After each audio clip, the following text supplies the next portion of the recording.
Kalighat Harish Mukherjee road থেকে উস্তাদ আমির খান সরণি বেআইনি নির্মাণের অভিযোগে অভিষেকের 17টি ঠিকানায় পুরসভার নোটিশ, 7 দিনের সময়। দক্ষিণ কলকাতা জুড়ে অভিষেকের একাধিক সম্পত্তিতে পুরসভার কড়া নজর। অভিষেক ব্যানার্জি গাড়ির বনেটের উপর দাঁড়িয়ে বড় বড় কথা বলতেন, নিজে আপনি বেআইনি কাজ করেছেন। হুঙ্কারি সার, ভোটের লড়াই থেকে পালালেন তৃণমূলের পুষ্পা।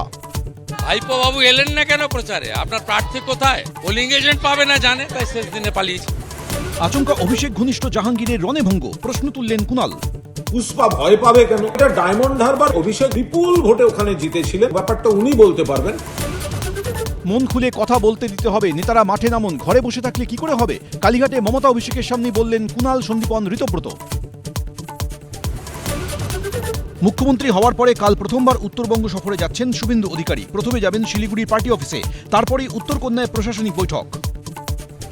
4 দিনে দ্বিতীয়বার ফের দাম বাড়ল পেট্রোল ডিজেলের। কলকাতায় পেট্রোল প্রায় 110 টাকা, ডিজেল প্রায় 97 টাকা। সমস্যা আছেই, আর এটা বাড়তেই চলেছে যা দেখে মনে হচ্ছে পরিবেশ।